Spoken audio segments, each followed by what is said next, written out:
Jangan lupa subscribe YouTube channel Metro TV News dan jangan lupa nyalakan notifikasinya. Pemirsa, TomTom Traffic Index menempatkan Jakarta sebagai kota termacet nomor 46 di dunia pada tahun 2021. Angka ini mengalami penurunan dari tahun ke tahun dari tahun-tahun sebelumnya. Lantas, apakah penurunan angka kemacetan ini merupakan dampak dari program Pemprov dalam menanggulangi kemacetan di ibu kota? Kami akan membahasnya bersama dengan Kepala Dinas Perhubungan DKI Jakarta. Ada Bapak Syafrin Liputo. Selamat siang, Pak Syafrin. Selamat siang, Mas Abi. Assalamualaikum warahmatullahi wabarakatuh. Waalaikumsalam, salam sehat Pak Syafrin. Kita melihat apakah penurunan angka kemacetan dari TomTom Index Traffic ini sepenuhnya dampak dari program Pemprov DKI atau mungkin ada faktor lain Pak seperti pemberlakuan kebijakan PPKM di masa pandemi ini? Ya baik, tentu yang pertama harus kita pahami bahwa terkait dengan masa pandemi COVID-19 ini, itu tidak hanya Jakarta yang mengalami hantaman COVID-19. Seluruh dunia, termasuk tidak terkecuali kota-kota besar lain yang juga dinilai dan dievaluasi oleh TomTom Traffic Index untuk kinerja lalu lintasnya. Nah, tentu Jakarta, sebagaimana diketahui, sejak 2018 lalu melakukan perubahan paradigma penanganan permasalahan transportasi.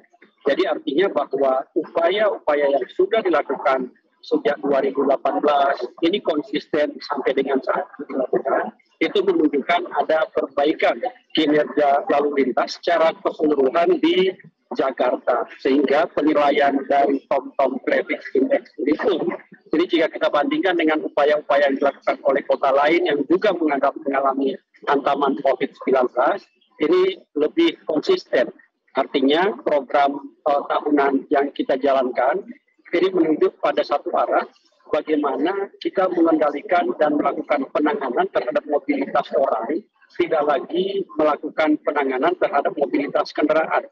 Karena prinsipnya adalah bagaimana kita melancarkan pergerakan orang dan barangnya, sehingga moda yang digunakan itu otomatis akan mengikuti sesuai dengan prinsip-prinsip demand management yang ada. Demikian Mas Afi.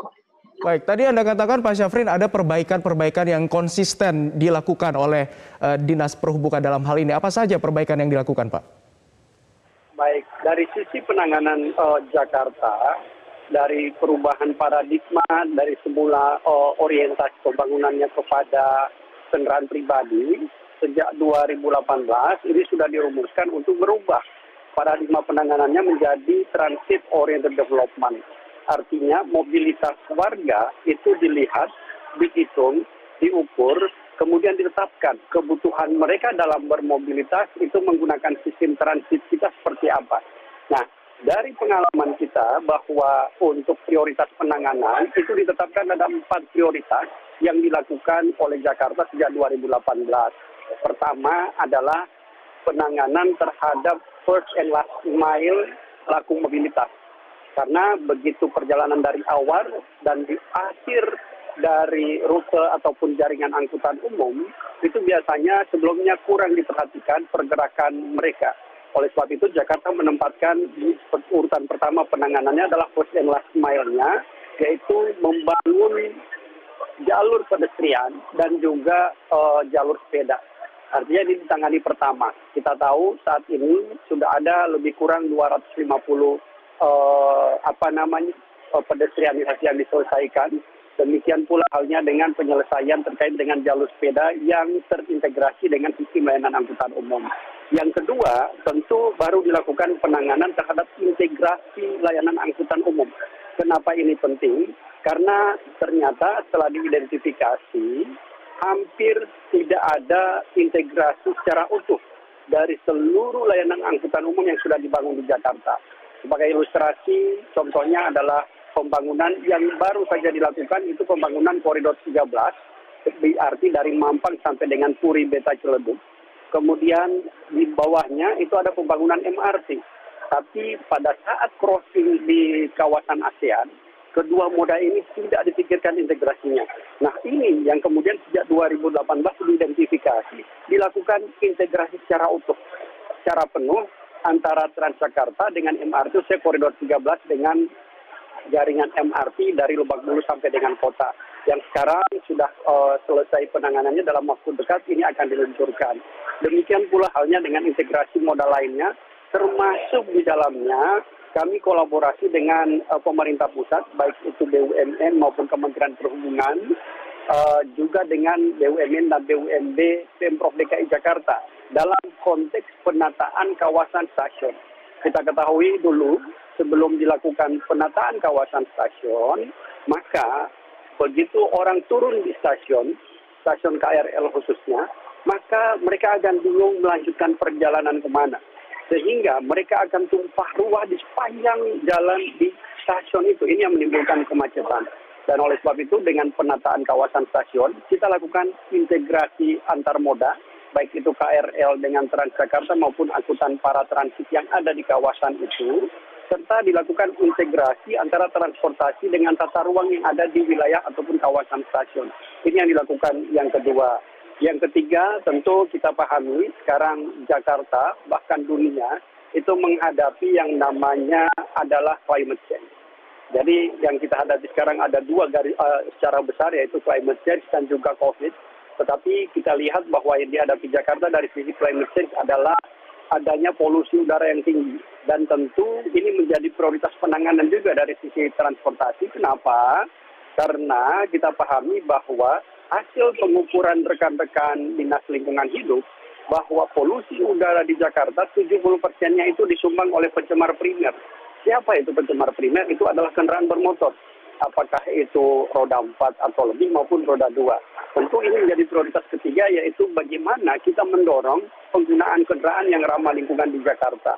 Yang keempat tentu penanganannya baru pada kendaraan pribadi, tetapi lebih kepada disinsentif. Ada dua transport demand management yang kami lakukan dari sisi penanganan kendaraan pribadi. Yang pertama adalah traffic restraint. Kita melakukan pembatasan pergerakan kendaraan pribadi dengan ganjil genap saat ini yang nantinya akan ditingkatkan dengan electronic road pricing. Yang kedua tentu dari sisi manajemen perparkiran. Dua itu masih akan kita lakukan dari sisi transport demand untuk kendaraan pribadi. Itulah 4 prioritas penanganan yang konsisten dan kontinu. Kembali lagi, ini tidak hanya dari sisi program, tetapi bagaimana seluruh elemen yang ada di pemerintah Provinsi DKI Jakarta dan juga masyarakat memahami perubahan paradigma ini, kemudian perlahan bersama-sama seiring sejalan kita wujudkan dalam tataran implementasi dari tahun ke tahunnya. Demikian Mas Abdi. Baik, Pak Syafrin, dari 4 hal yang Anda sebutkan tadi, apakah kemudian ini menjadi indikator dari TomTom Traffic Index untuk menentukan menurunnya kemacetan di Jakarta? Seperti apa perhitungannya, Pak Syafrin? Baik, dari TomTom Index mereka melakukan pemantauan secara rutin tahunan. Itu mereka lakukan pemantauan terhadap kinerja lalu lintas di seluruh kota di dunia.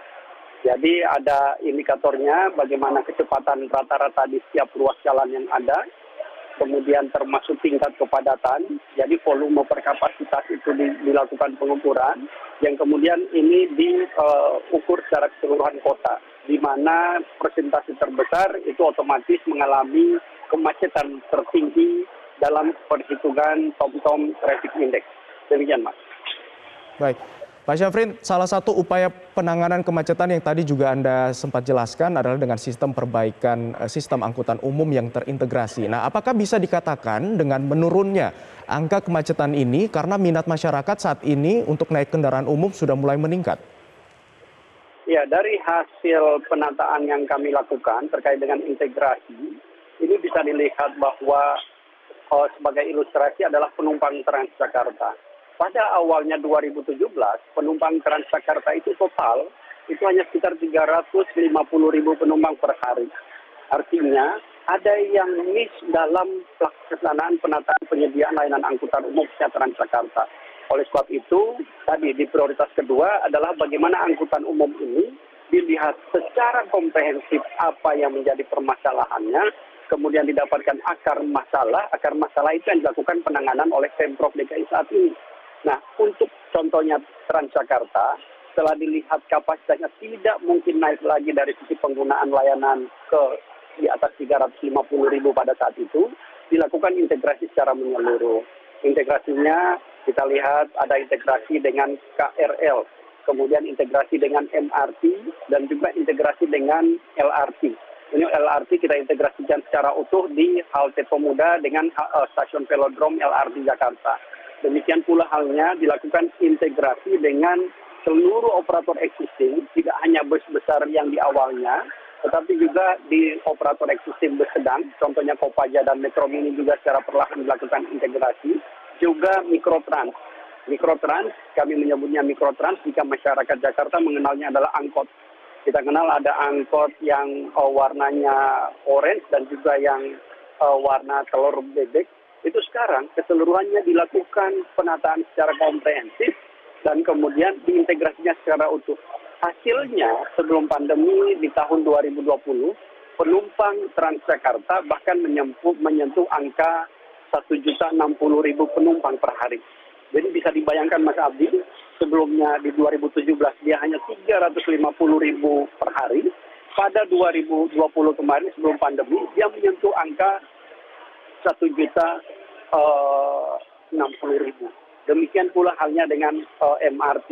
MRT targetnya dari 64.000 di awal operasionalnya 2019, di 2020 itu bahkan sudah menyentuh angka 125.000. Ini kekuatan dari bagaimana kita mengintegrasikan seluruh layanan angkutan umum ke dalam satu tataran program Jaklingko. Jadi program Jaklingko itu menjadi induk dan kemudian sejatinya program Jaklingko itu juga menjadi prinsip penataan secara keseluruhan dari implementasi push and pull teori yang biasanya kita hanya lihat baca di buku dan sekarang di Jakarta itu diimplementasikan secara utuh. Apakah push-nya dari sisi penanganan traffic restraint dan manajemen perparkiran, kemudian dari sisi pull-nya dilakukan penataan secara komprehensif terkait dengan layanan angkutan umum, baik dari sisi first and last mile disiapkan secara baik dan juga integrasi secara utuh dari seluruh layanan angkutan umum. Baik, berbagai upaya sudah dilakukan dari Pemprov DKI Jakarta dan kita harapkan penurunan kemacetan di ibu kota ini dapat terus dipertahankan. Terima kasih Kepala Dinas Perhubungan DKI Jakarta Syafrin Liputo sudah bergabung bersama kami di Metro Siang. Selamat kembali beraktivitas.